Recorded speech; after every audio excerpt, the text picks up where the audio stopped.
So you slipped up and you have a sunburn. Now what?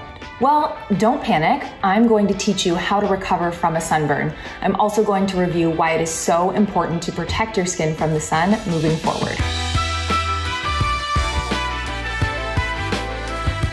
My name is Dr. Sam Ellis, and I'm a board-certified dermatologist. I'm here to help you understand your skin and find skincare products that work for you.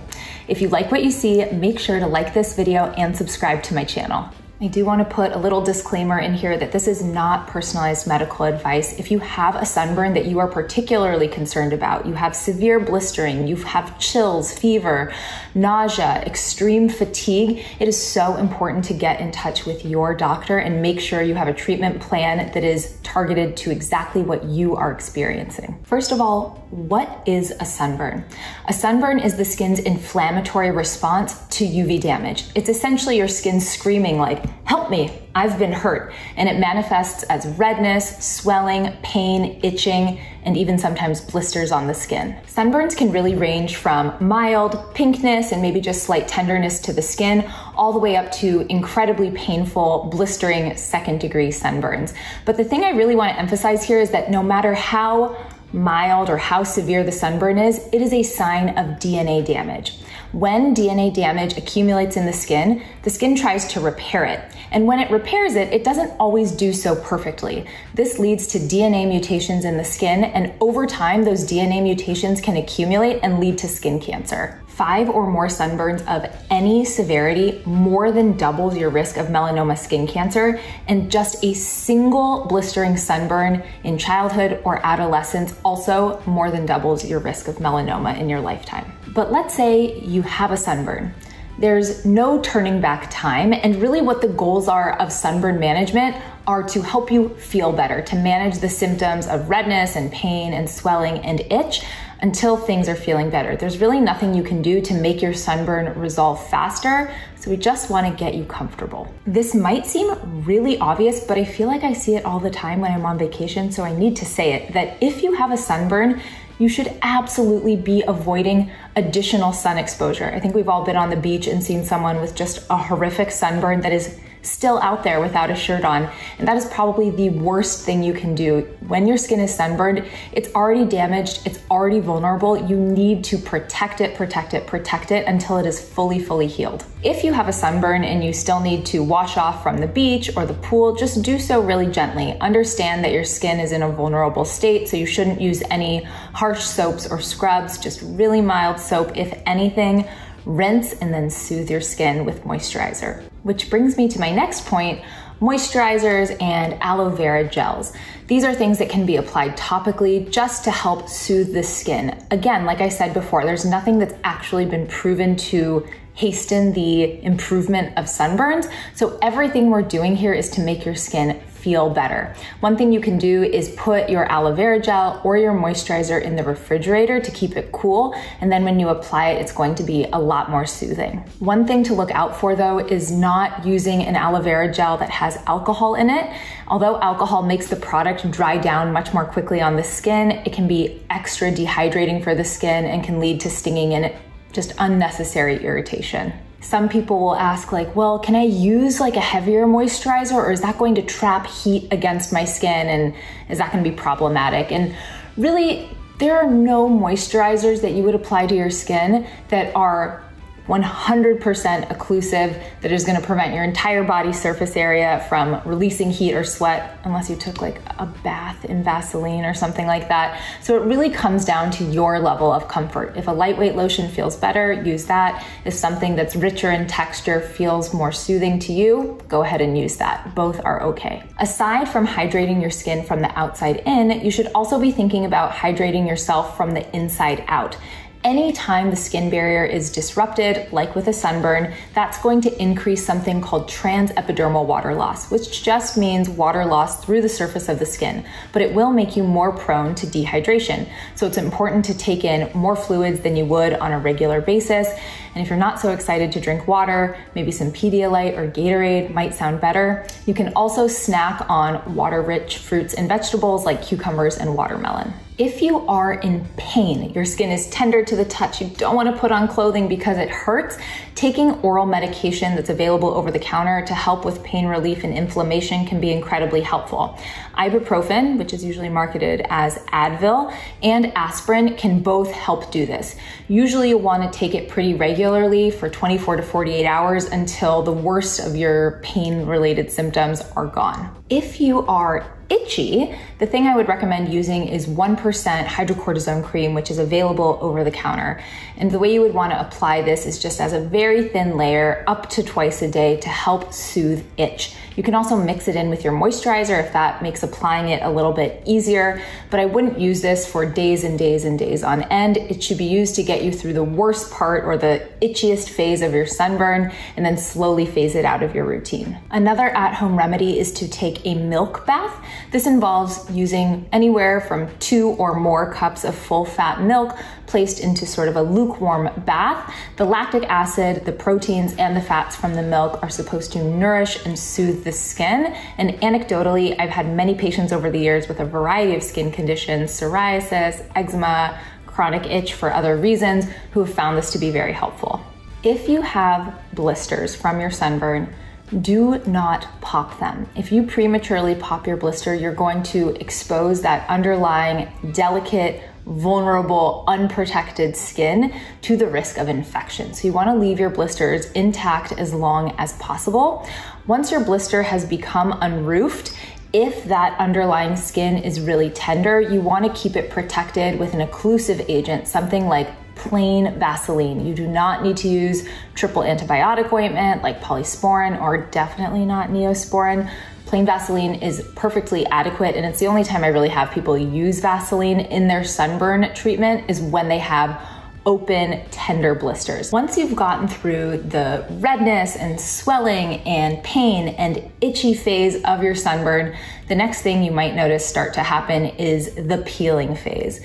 And I don't know, at least I used to find it incredibly satisfying as like a teen to look at my friend's back and just like peel that piece of skin off. Does that make me sound like a psychopath? But it's really important to not peel the skin. I was totally wrong. What you want to do is either just leave it there if it's dried skin, or use clean scissors to trim any excess skin away. If your skin feels hot to the touch or you feel overheated or like you're putting off heat, one thing you can do to cool yourself down is use cool showers or cool baths. Another thing you can do is use cool washcloths, just gently applied to the skin for 10 to 15 minutes at a time. The one thing I would not recommend is using ice packs on the skin. Ice packs are just a little bit too harsh and can even lead to superficial cellular damage if left on too long, so stick to cool water in order to help your skin release some of that excess heat. Other things you can do to soothe the skin include colloidal oatmeal baths. These are little packets that you can pick up at most drugstores, and it really just helps soothe the skin and help with itch. We recommend this all the time for kiddos who have a chickenpox outbreak because that is also incredibly itchy, but it can be helpful for an itchy sunburn as well. So you got sunburned and you realize you never ever want that to happen again. How do you learn from your mistakes? And what was your mistake? Was it that it was cloudy out, so you thought you might not need sunscreen? Remember, up to 80% of UV rays can make it through the clouds. Was the SPF of your sunscreen SPF 30 or higher? If it was lower than that, it definitely increases your risk of sunburn. Now, some people will ask me, do I need to use something that's over SPF 50? Like, is that overkill? Does that help? There is some data that in real world use, higher SPFs, those that are over SPF 50, are more effective, but don't let that lull you into a false sense of security. You still should reapply sunscreen every 2 hours minimum, no matter the SPF. Speaking of reapplication, did you reapply your sunscreen? When you're participating in outdoor activities during the day, we typically recommend that you reapply your sunscreen every 2 hours. Now, if you are sweating or you are in the pool or some other type of water, it's very important that you check your sunscreen label to see if it's water resistant, because that really factors into how often you need to reapply. For example, some sunscreens are only water resistant for up to 40 minutes, meaning that if you go in the pool for 40 minutes and you come out, and you think you need to be reapplying every 2 hours, you're wrong. You need to be reapplying every 40 minutes in order to maintain that same level of protection. Also, say that you were in the ocean and you got out and you towel dried yourself off. That friction from the towel has effectively removed the majority of your sunscreen. So although you might have only been in the water for 20 minutes and you had only applied your sunscreen 30 minutes ago, it's still really important that you reapply because you've removed the sunscreen that was initially there. So be mindful of how the sunscreen is getting used on your body, and if it's getting rubbed off prematurely, it's really important to replace that sunscreen protective layer. Was it cold or snowy outside, so you thought, sunscreen's probably not needed for today? Remember, UV light can bounce off of surfaces. It reflects off snow, it reflects off the bottom of pools, it can reflect off walls. So just remember that if you are near bright reflective surfaces, no matter the temperature outside, UV light can make it to your skin. The other two common mistakes that lead to sunburn are, one, using a sunscreen that's ineffective. That could be because the sunscreen has expired, so check your bottle. And two, it could be because you've left your sunscreen in a hot car or out on a countertop where it's been chronically exposed to UV light, and now it just is ineffective. So it's really important that you, one, check your bottle for expiration, but two, make sure that you're storing your sunscreen in a way where it's not going to break down prematurely. The other reason people get sunburned is because they miss a spot. It's hard to cover your whole back or certain parts of your legs, so it's nice to have a friend or a family member help you put your sunscreen on to ensure that all of the exposed areas are covered. Because there are so many ways people can kind of go wrong in applying their sunscreen, whether it's the wrong sunscreen, an expired sunscreen, they miss a spot, whatever, I really like to rely on more than just sunscreen to keep my skin protected. So I will seek shade when I can. I will wear UV protective clothing, wide brim hats, and sunglasses as well. So I don't exclusively rely on sunscreen, and I find that if you do, that's when you're more often going to run into a problem like a sunburn. One question that I'm not infrequently asked is, well, why do some people get a sunburn while some people just skip the burn phase and just get to have a tan? And really that's due to a pigment molecule in our skin called melanin. It's what makes our skin look darker. And for people who have more melanin in their skin, so darker skin tones at baseline, that melanin acts as a protectant against UV damage. And so when you have a higher amount of baseline melanin, you're more protected. When you have fair skin, so less baseline melanin and a lesser ability to produce new melanin with sun exposure, your skin cells are just more vulnerable. And so that UV damage is more powerful and can induce a sunburn rather than just skipping the burn phase and going straight to a tan.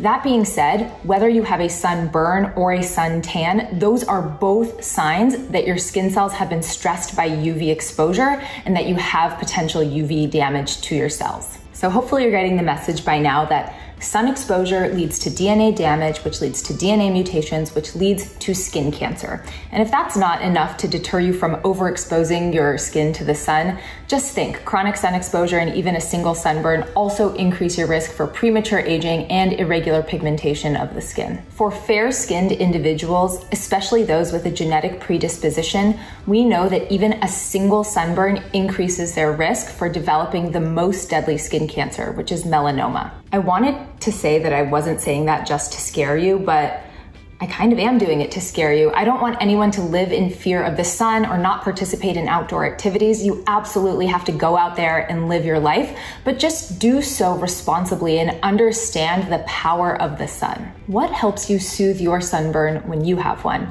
Tell me in the comments below. And also, I'm kind of curious about your worst sunburn ever. So if you're willing to share that story in the comments, I would love to read it. Thank you for following along here. If you enjoy this type of content, go ahead and give this video a like and subscribe to my channel. Come follow me on Instagram at Dr. Samantha Ellis, and I'll see you next time.